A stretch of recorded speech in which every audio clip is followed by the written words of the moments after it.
at one of my favorite places to relax. This time, I will be having a 90 minutes Swedish full body massage here at Amara Spa. As always, the place is very homey. Mabango yung linens, malinis yung toilet, malaki yung rooms, and malaki din yung mga beds nila.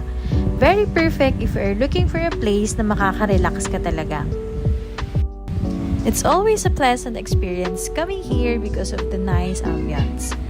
By the way, aside from different massage treatments, they also have other services such as nail treatments and packages. Here's the list of the services they offer.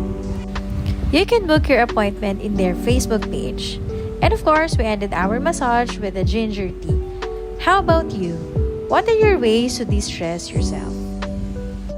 That's it, guys. Thanks for watching. Don't forget to like, share, and subscribe. Bye!